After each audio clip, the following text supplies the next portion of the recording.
आज का जो हमारा टॉपिक है उसका नाम है force and the momentum. Force और मोमेंटम के बारे में हम पहले भी पढ़ चुके हैं। इनको हम पहले एक दफ़ा रिवाइज कर लेते हैं, दोनों की डेफिनेशंस को, फोर्स की डेफिनेशन और मोमेंटम की डेफिनेशन। पहले फोर्स को देख लें। A force moves, tends to move, stops, tends to stops the motion of a body. The force can also change the direction of motion.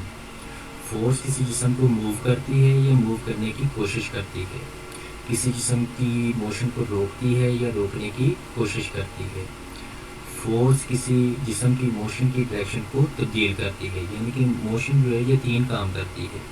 किसी जिस्म में मोशन पैदा करती है या पैदा करने की कोशिश करती है, नंबर एक। नंबर दो, किसी जिस्म की मोशन को रोकती है या रोकने की कोशिश करती है। और तीसरे नंबर पे फोर्स क्या करती है, किसी जिस्म की मोशन की डायरेक्शन को चेंज करती है। तो ये फोर्स की डेफिनेशन पहले आ चुकी है, लेकिन रिवीजन के लिए मैंने दोबारा यहाँ पे इसको लिख दिया है। उसके बाद मोमेंटम। मोमेंटम क्या है? The momentum of a body is the quantity of motion it possesses due to its mass and velocity. किसी जिस्म का मोमेंटम मोशन की वो क्वांटिटी है जो वो अपने मैस और वेलोसिटी की बिना पर प्रोसेस करता है, यानी कि मैस और वेलोसिटी की वजह से किसी जिस्म में क्वांटिटी ऑफ मोशन जो है, उस क्वांटिटी ऑफ मोशन को हम नाम लेते हैं मोमेंटम का। मोमेंटम को P से ज़ाहिर करते हैं और इसका फार्मूला होता है P is equal to mv, यानी कि मोमेंटम जो है ये मैस और वेलोसिटी की प्रोडक्ट के बराबर होता है। मोमेंटम एक वेक्टर क्वांटिटी है और इसका SI यूनिट होता है किलोग्राम मीटर पर सेकेंड। किलोग्राम मीटर पर सेकेंड इसका SI यूनिट है। तो आज का जो हमारा टॉपिक है इसमें हमने फोर्स और मोमेंटम के दरमियान जो तल्लक है, फोर्स और मोमेंटम के दरमियान जो रिलेशन है, इसको ड्राइव करना है। अक्सर बच्चे क्या करते हैं, फोर्स और मोमेंटम का जब टॉपिक आता है पेपर में लिखने के लिए, तो वो फोर्स और मोमेंटम की ये वाली डेफिनेशन लिख के उसको ख़त्म कर देते हैं। हालांकि जो फोर्स और मोमेंटम के दरमियान रिलेशन है वो ये वाला टॉपिक है जो अभी आज हमने डिस्कस करना है। तो फोर्स और मोमेंटम के दरमियान जो रिलेशन है उसको आइए आज हम शुरू करते हैं। इन दोनों के दरमियान क्या रिलेशन है, इसको हमने कैसे ड्राइव करना है, उसके लिए कंसीडर करें। Let us consider a body of mass m which is moving with initial velocity vi। फ़र्ज़ किया एक जिस्म जिसका मास m के बराबर है और इसकी इनिशियल वेलोसिटी जो है वो vi के बराबर है। Let a force F acts on this body. फ़र्ज़ करते हैं कि इस बॉडी के ऊपर एक फोर्स F एक्ट करती है, जिसके नतीजे में इसमें एक्सीलरेशन पैदा हो जाता है।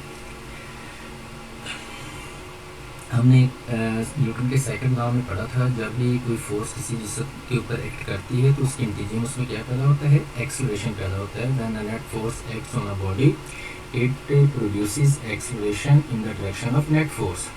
तो जब इसके ऊपर नेट फोर्स F एक्ट करेगी तो उसके नतीजे में क्या पैदा होगा, एक्सीलरेशन पैदा होगा। एक्सीलरेशन का मतलब होता है rate of change of velocity, यानी कि इसकी वेलोसिटी में चेंज आ जाएगी फोर्स लगने के बाद। पहले इसकी वेलोसिटी क्या है, vi, और फोर्स लगने के बाद इसकी वेलोसिटी क्या हो जाती है, vf हो जाती है। और वेलोसिटी को चेंज होने में जो टाइम लग रहा है उसको हमने t से ज़ाहिर किया है। तो दोबारा सुन लें। Let a force F acts on a body which is moving with initial velocity vi, changes the velocity of the body from vi to vf during time t। एक फोर्स एक जिस्म के ऊपर एक्ट कर रही है जिसका मास m के बराबर है और वो इनिशियल वेलोसिटी vi से मूव कर रहा था, और फोर्स लगने के बाद उसकी वेलोसिटी t टाइम के बाद vf हो जाती है। जैसा कि हमें पता है जो मोमेंटम है उसका फार्मूला होता है momentum is the product of mass and velocity. तो यहाँ पे हम शुरू में जब मोमेंटम कैलकुलेट करेंगे तो हम मास को वेलोसिटी से मल्टीप्लाई कर देंगे। मास किसके बराबर है, m के, और शुरू में वेलोसिटी किसके बराबर है, vi के। तो जो इनिशियल मोमेंटम है उसको हम pi से ज़ाहिर करेंगे, क्योंकि मोमेंटम को p से ज़ाहिर करते हैं। तो यहाँ पे क्योंकि इनिशियल वेलोसिटी vi है, लिहाजा हम इनिशियल मोमेंटम को pi से ज़ाहिर करेंगे। इनिशियल मोमेंटम जो है ये बराबर आ जाएगा मास और वेलोसिटी के प्रोडक्ट के। मास m के बराबर है और वेलोसिटी जो है वो vi के बराबर है। Initial momentum P I equal आ गया एम वी आई। इसके बाद जो फाइनल मोमेंटम है उसको कैलकुलेट करने के लिए हम मैस और वेलोसिटी को मल्टीप्लाई करेंगे, लेकिन अब हमने मैस को फाइनल वेलोसिटी से मल्टीप्लाई करना है फाइनल मोमेंटम हासिल करने के लिए। फाइनल मोमेंटम आ जाएगा हमारे पास P V F is equal to M V F. अब आपने चेंज इन मोमेंटम को कैलकुलेट करना है। चेंज कैसे निकालेंगे? फाइनल मोमेंटम में से इनिशियल मोमेंटम को आपने माइनस कर देना है। जब भी हमने दो क्वांटिटीज़ की चेंज निकालनी होती है तो फाइनल में से किसको माइनस करते हैं? इनिशियल को। तो चेंज इन मोमेंटम निकालने के लिए हम क्या करेंगे? Final momentum minus initial momentum. Change in momentum निकालने के लिए हमने माइनस करना है। लेफ़्ट साइड जो होगी लेफ़्ट साइड में से माइनस होगी, जो राइट साइड होगी उसको राइट साइड में से माइनस करना है। तो फाइनल मोमेंटम क्या है लेफ़्ट साइड पे? पी एफ, और इनिशियल मोमेंटम क्या है? P I. Final momentum minus initial momentum. और राइट साइड पे फाइनल मोमेंटम क्या है? एम वी एफ, और इनिशियल मोमेंटम क्या है? एम वी आई। इन दोनों को माइनस कर देना है। अब ये जो तब्दीली आई है मोमेंटम में, जो चेंज आई है, ये कितने टाइम में अकर हुई है? टी टाइम में। तो इस टाइम को जब हम रिलेट कर देंगे इस तब्दीली के साथ, तो ये बन जाएगा rate of change in momentum. Rate का जो वर्ड है ये टाइम के से रिलेट करने के लिए लिखा जाता है। रेट का मतलब है कि कितने टाइम में ये तब्दीली आ रही है। तो जब हम उस टाइम को भी साथ रिलेट कर लेंगे तो ये चेंज इन मोमेंटम नहीं रहेगा, बल्कि क्या बन जाएगा? The rate of change in momentum. जब आपने इस टाइम को भी साथ शामिल करना है इस चेंज के साथ, तो ये क्या कहलाएगा? The rate of change in momentum. तो rate of change in momentum ढूंढ करने के लिए दोनों साइड्स को आपने टी से टाइम से डिवाइड कर देना है, लेफ़्ट साइड को भी और राइट साइड को भी। अब जो राइट साइड है इसमें से ऊपर वाली जो हमारे पास दो टर्म्स हैं उनमें से एम को आप कॉमन ले सकते हैं। एम को आपने कॉमन लेना है, ब्रैकेट में आ जाएगा वी एफ माइनस वी आई। और सेकंड यूनिट में हमने पढ़ा था, एक्सेलरेशन की डेफिनेशन पढ़ी थी आपने। Rate of change of velocity of a body is called acceleration, और उसका फार्मूला था A is equal to V F minus V I over T. तो यहाँ पे ये जो इतनी हमारे पास रकम है ऊपर वाली इक्वेशन में, V F minus V I over T, ये ए के इक्वल है। ये इतना हिस्सा जो ऊपर वाली इक्वेशन का है ये ए के इक्वल है, क्योंकि ये ए की डेफिनेशन को पूरा कर रहा है। ये वाला हिस्सा V F minus V I divided by T, इतने हिस्से की जगह पे आपने इस इक्वेशन में क्या पुट कर देना है? ए। तो यहाँ पे इसकी जगह पे, इस हिस्से की जगह पे हमने ए पुट कर दिया। ए क्या है? एक्सेलरेशन। तो ये वाली इक्वेशन बन जाएगी P F minus P I divided by T is equal to M, और ये क्या है? ए। अकॉर्डिंग टू न्यूटन से second law of motion, F is equal to M A के इक्वल होता है। नेट फोर्स एम ए के equal होती है। तो ये जो एम ए हमने लिखा है ये नेट फोर्स के बराबर है।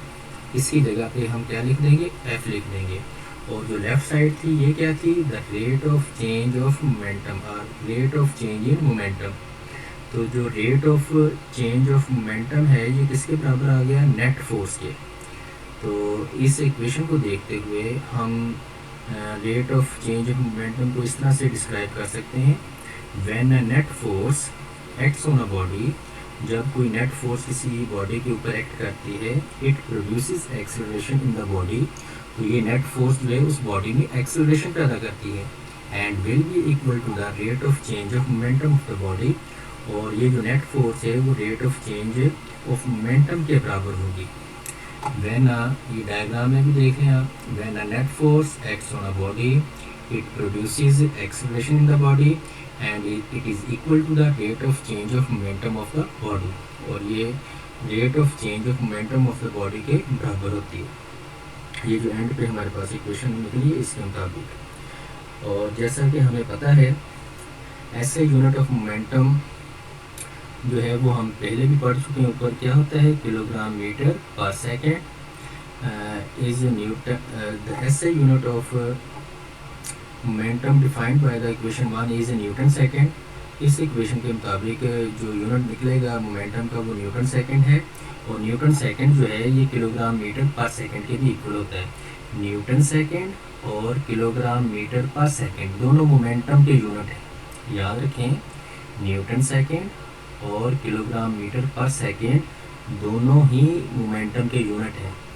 ये जो किलोग्राम मीटर पर सेकेंड है ये इस इक्वेशन के मुताबिक है, और जो न्यूटन सेकेंड है वो इस इक्वेशन के मुताबिक है। तो दोनों ही मोमेंटम के यूनिट हैं। अगर एमसीक्यू में आ जाए which is unit of momentum newton second kilogram metre पर सेकेंड, इस तरह से कुछ और ऑप्शन देगा, उनमें से ये दोनों ऑप्शन भी आ सकते हैं। फॉर एग्जांपल इसको वो ए लिख दे, इसको आप बी लिख दे, तो आपको आंसर आएगा ए एंड बी। ये दोनों यूनिट्स मोमेंटम के हैं।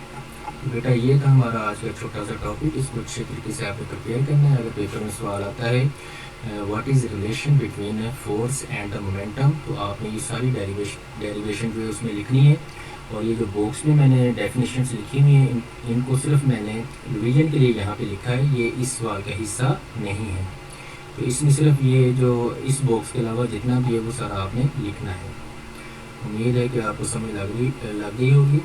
इसको अच्छे तरीके से आप 2 से 3 दफ़ा देखें, और इसके बाद आपने इस चैनल को सब्सक्राइब भी करना है, और पूरे वीडियो को देखा करें बेटा। वहाँ पे अगर आप पूरे वीडियो को देखेंगे इससे आपको ज़्यादा अच्छे तरीके से समझ लगेगी। कुछ बच्चे क्या करते हैं, वो आधा देखते हैं लेक्चर, उसके बाद वो बंद कर देते हैं इसको और नोट करना शुरू कर देते हैं। ये हैबिट अच्छी नहीं है। पूरे वीडियो को आप अच्छे तरीके से देखें, बल्कि बार बार देखें ताकि आपको इसकी समझ लगे। ओके बेटा।